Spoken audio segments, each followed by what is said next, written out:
Muslim di Eropa Timur selalu memukau saya.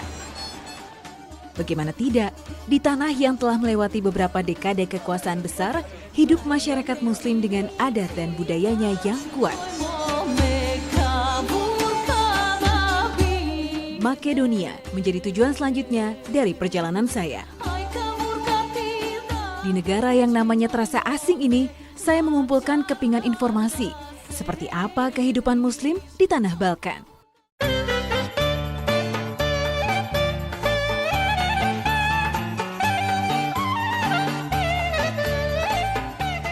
Meski mayoritas penduduk Makedonia adalah pemeluk Ortodoks, saya tidak merasa asing di sini. Pasalnya cukup banyak masjid berdiri dengan azan yang berkumandang bersahutan. Pemerintahan Turki Utsmani selama 5 abad di Balkan membuat sentuhan Turki sangat terasa di sini. Old Bazaar atau Pasar Tua yang masih terjaga hingga kini adalah salah satu buktinya. Selain menjadi pusat kegiatan jual beli masyarakat, Old Bazaar atau juga dikenal dengan nama Stara Karzija di Skopje juga menjadi cerminan toleransi beragama di Makedonia. Era kekuasaan Turki memang membuat banyak bangsa Slav yang merupakan masyarakat asli Makedonia berbondong-bondong masuk Islam ratusan tahun silam. Saya kembali menyusuri jalan di Skopje. Ada yang unik di kota ini. Jika biasanya trotoar digunakan untuk pejalan kaki, di kota ini trotoar justru sebagai lahan parkir mobil. Sedikit berbeda dengan negara Eropa lainnya, di mana hak pejalan kaki sangat dihargai.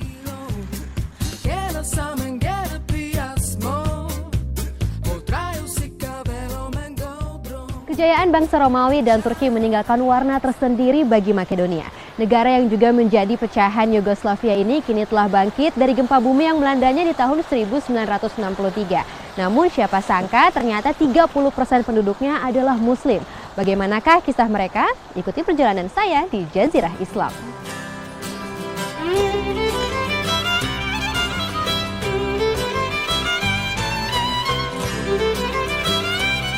Perjalanan saya lanjutkan menuju kota Radoviš yang terpaut sejauh 130 km.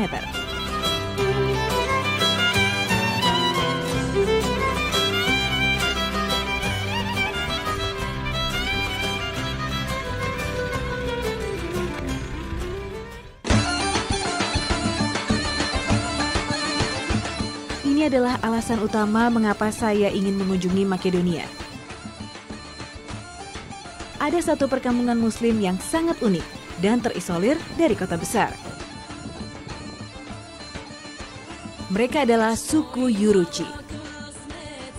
Desa kecil yang dihuni sekitar 50 kepala keluarga ini merupakan salah satu perkampungan Muslim peninggalan kekuasaan Turki. Yuruci memiliki arti Turks atau bangsa Turki. Seluruh warga desa Radoviš adalah keturunan Turki yang pernah berkuasa di Makedonia sejak abad ke-15. Sulaiman, salah seorang penduduk desa, menyambut saya dengan hangat. Segera saja saya berkenalan dengan istrinya dan tak lupa memberikan buah tangan yang merupakan adat bertamu di sini. Ini adalah salah satu keluarga dari suku Yuruci di desa Radoviš. Mereka menggunakan baju khas, baju spesial, dan di sini saya mau bertemu dengan seorang calon pengantin yang akan menikah dekat-dekat ini. Seperti apa ciri khas bajunya dan gayanya? Mari kita lihat. Awalnya saya mengira baju yang dikenakan oleh Sarah, istri Sulaiman, adalah baju rumahan biasa. Namun ternyata semua wanita di desa ini mengenakan baju yang sama. Pakaian bermotif bunga-bunga ini wajib dikenakan oleh setiap wanita suku Yuruci. Mereka tidak menggunakan baju yang biasa kita kenakan karena terikat dengan adat dan budaya. Jika baju sehari-harinya saja mengundang banyak tanya, bagaimana baju pengantinnya ya? Saya bertemu dengan Sadef, seorang gadis remaja yang akan menikah dalam waktu dekat. Sadef bersama ibundanya menunjukkan seperti apa baju pengantin yang dikenakan oleh suku Yuruci. What is the name of this? Urkah. Yang pertama digunakan adalah mume Atasan berwarna putih dengan kain berbahan cukup tebal dengan hiasan tenun berwarna oranye keemasan.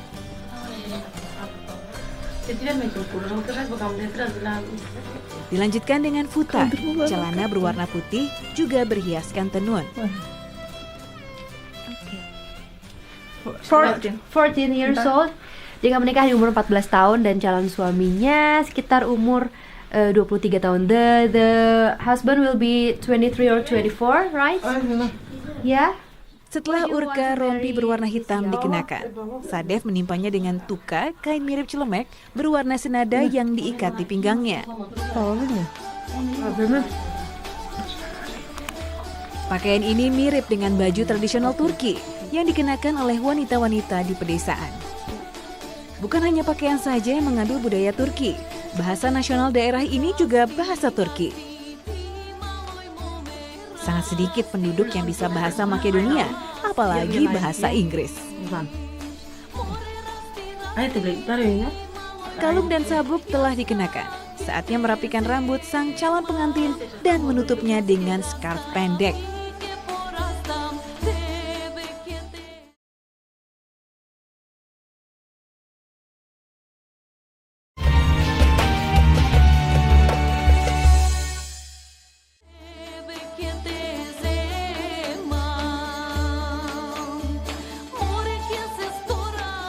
Kemudian satu lapis scarf lagi dikenakan di kepala Sadef. So Maika, why does it have to be difference between the married and non-married? Like you have to cut the hair when you are married and when you didn't married, you don't have to cut the hair. От старо време така е останало, дека да се познава кој е девојче, кој е жена. Кога е девојче е поделена, а кога се маже, одма како невеста се познава дека е сечена. Од старо време останато така и ние толку знаеме, не знам зошто точно. Така. Кога е жена, кога невеста го има ово, вака, се стави тука, поноси, се дели со тоа. So about the hair, do you have to cut it when it grows or you just one time you cut it when you are married? Постојано цело време се сечи. После кога ќе се омажи, постојано цело време се сечи. Се така се носи. Rambut yang dipotong adalah bagian poninya, dengan potongan rata persis di atas alis. Tradisi sangat unik yang dipertahankan selama 5 abad di tanah Rhodovish ini. Coba cari perbedaannya di antara 6 wanita ini. Kalau saya sih tahu, di sebelah kanan saya ini adalah wanita-wanita yang sudah menikah dengan poni. Dan sebelah kiri saya adalah wanita yang belum menikah karena mereka tidak menggunakan poni dan dengan rambut yang dibelah dua. Ini sangat jelas dan sangat dipatuhi aturan ini karena ini adalah tradisi dari turun-temurun dari nenek moyang mereka, bangsa Turki di sini. Dan ini keren banget. Does anybody can guess me? Do I have married or not? No. Hiasan tenun di baju dan celana pengantin Yuruchi ternyata dibuat hanya menggunakan tangan dan alat-alat yang sederhana.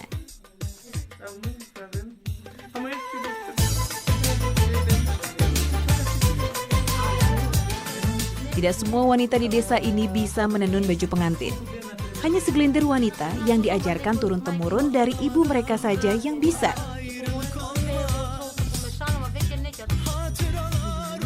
Biasanya untuk menghias satu baju pengantin memerlukan waktu 1 bulan. Namun saya masih penasaran, seperti apa sistem pernikahan suku Yuruchi di Rhodovish, Makedonia. Sembari melihat cara menenun baju tradisional, saya berbincang dengan Maika Sara, istri Sulaiman. So Maika, how do you arrange the marriage? Is it only with the people inside the village or you can marry someone else outside the village? Може од друго, од надвор. Откако може да се запознаат од далеко, ќе се засакат и ќе се договорат, ќе дојдат дома кај нив и ако сакат се согласуваат. И одма кај нас има пари взимање, ќе се договорат, например 3000, 3100, 3400, колку може, си побарат и злато, околу 20-15 лири и после ќе ја дадат, може одма свадба, може после свадба и понекогаш некој не може да се договорат, девојчето си бега. Tak hanya kagum dengan adat dan budaya mereka, Saya pun ingin mencoba mengenakan baju sehari-hari wanita Yuruchi.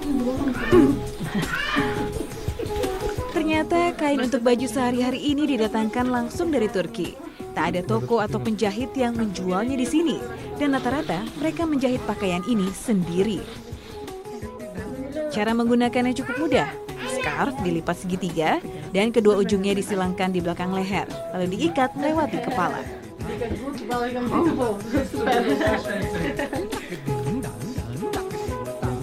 Meski mengenakan scarf atau kerudung penutup kepala, wanita muslim di desa Yuruchi menganggapnya sebagai pelengkap baju tradisional, bukan sebagai hijab atau penutup kepala wanita yang diwajibkan dalam Al-Quran. Dan Güzel daha severim. O kadar yapma resursu. Dur bizimkiler yaptım bu giyecek. Şimdi yenge işleri bunlar değil mi? Daha gelen anam giyiyor, ben demek istiyorum. Oh! Çok üstüne falan büyüklerine. Yine ama. Bizimki bu. Golden Lady okulu.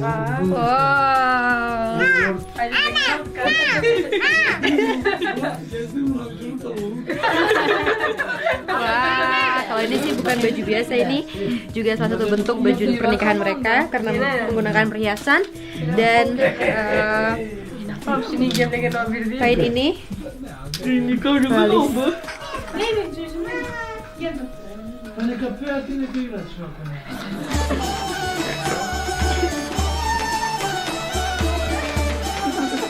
Meski saya tidak bisa menghadiri pernikahannya, setidaknya saya bisa mencoba ikut menari bersama wanita-wanita suku Yuruchi ini. Menari adalah hal yang wajib dilakukan dalam pesta pernikahan. Pengantin dan tamu bisa seharian menari berkeliling dengan formasi melingkar seperti ini. tarian ini selain dilakukan saat pernikahan juga dilakukan untuk mengekspresikan kebahagiaan. Seperti saat ini mereka sangat senang karena bertemu dengan muslim jauh-jauh dari Indonesia dan menggunakan baju sama seperti ini. Pernikahan di desa Yuruchi biasanya dilakukan pada hari libur, Sabtu atau Minggu. Selama 2 hari penuh mereka merayakannya bersama keluarga dan kerabat dekat. Biasanya satu kampung akan keluar rumah dan ikut berbahagia bersama sang pengantin.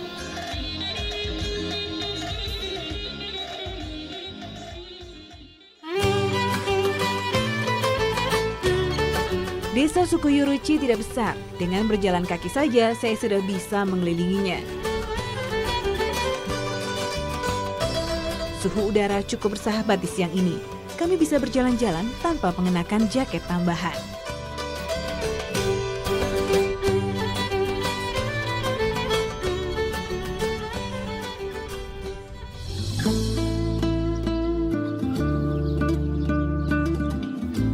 Desa suku Yuruchi memang tidak terlihat ramai. Pasalnya para lelaki atau suami rata-rata bekerja di luar kota atau luar negeri, seperti di Yunani dan Italia.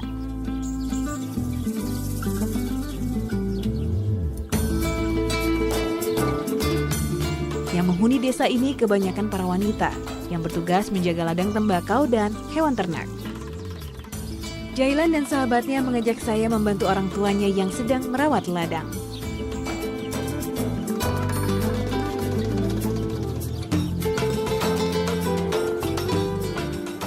Tembakau adalah hal yang sangat penting bagi masyarakat muslim Yuruchi di kampung Radovish, Makedonia.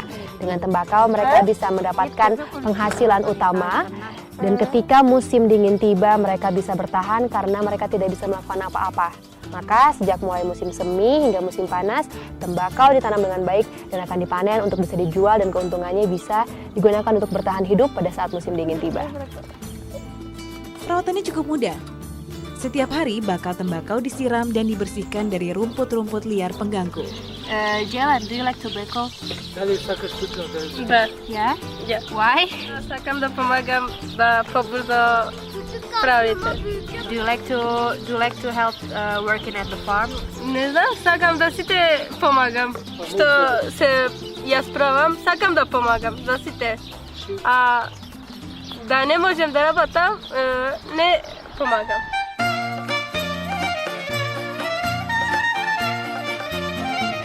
Semua ladang yang terhampar di desa Yuruchi adalah ladang tembakau.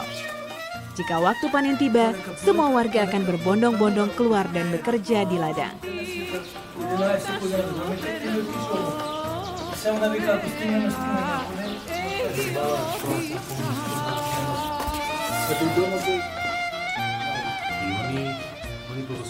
Mekke döneminden inmişti. Di waktu senggangnya, Jailan dan sahabatnya kerap membaca ayat suci Al-Quran. Walaupun hanya terjemahannya dalam bahasa Turki, mereka tetap berusaha untuk beribadah. Aracı ümmi kitabı oluşturan Allah demektir. Tidak adanya guru agama Islam menjadi rintangan paling besar yang dihadapi suku Muslim Makedonia. Kur'an-ı Kerim en uzun süresi min iki kendisinden şüphe olarak inanırlar. İşte onlar. أشهد أن محمدا رسول الله. Namun saya tetap bersyukur, di desa ini terdapat satu masjid tempat menghamba kepada Allah Sang Pencipta. Walaupun jamaahnya sangat sedikit, kurang dari 3 orang saja.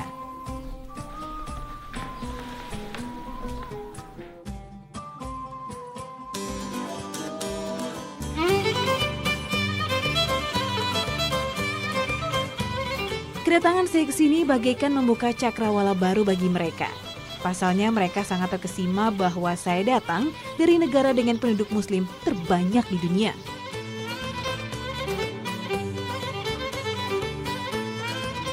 Maika Sarah, istri Sulaiman, sedang memasak banitsa di dapur. Bagi suku muslim Yuruci, jika ada tamu yang datang, sebisa mungkin dijamu dengan sangat baik. Tak tanggung-tanggung, Maika berencana membuat beberapa menu khusus untuk saya.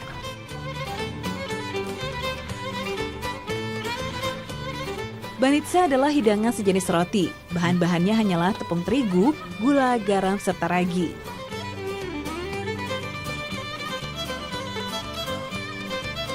Wanita suku Yuruci sangat mahir membuat adonan roti sendiri, karena lokasi mereka jauh dari kota sehingga sulit untuk berbelanja makanan.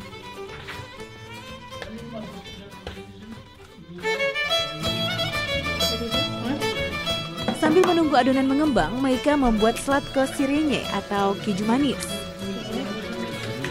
Telur diadon bersama keju kambing. Keju yang digunakan sangatlah segar dan masih sangat lunak. Kemudian ditambahkan bubuk vanili, tepung beras, dan minyak biji bunga matahari.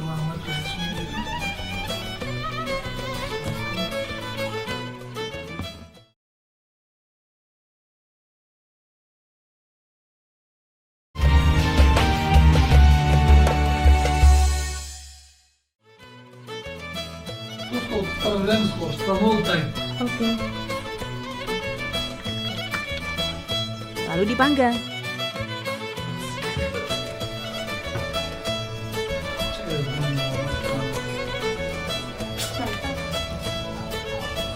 Setelah setengah matang, slatko sirenye disiram dengan air gula hangat. Oke. Lalu dipanggang kembali selama 3 menit.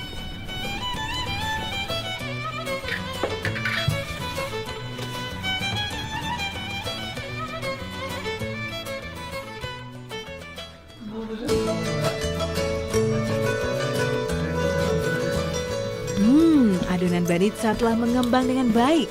Saya dan Maika siap mengolahnya.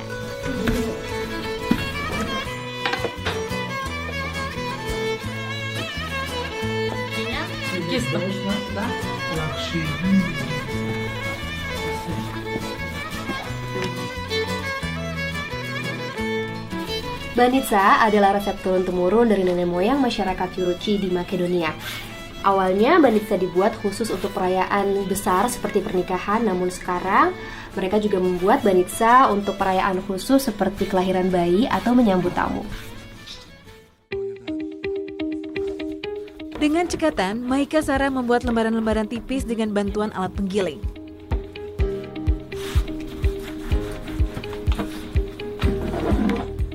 Setelah itu, minyak biji bunga matahari dituang di sekeliling adonan dan ditabur keju kambing.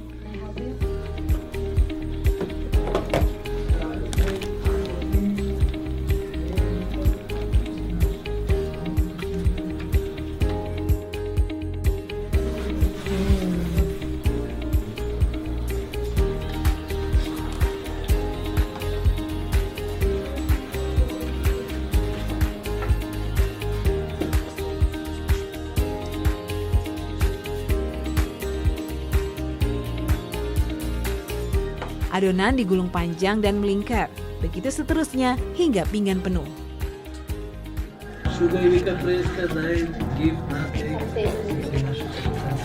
Untuk sentuhan akhir, adonan banitsa dipulas dengan kuning telur untuk memberi warna kuning yang indah setelah matang.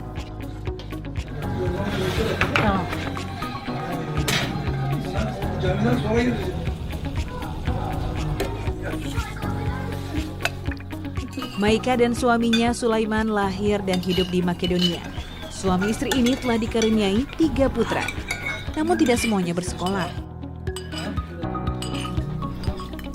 Suku Yuruchi cukup terisolir dari dunia luar.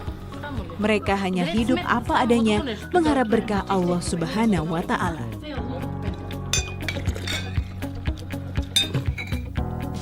Sambutan mereka yang sangat hangat menambah lagi catatan dalam perjalanan saya di Makedonia. Semua Muslim bersaudara, tak peduli dari belahan dunia mana mereka berasal.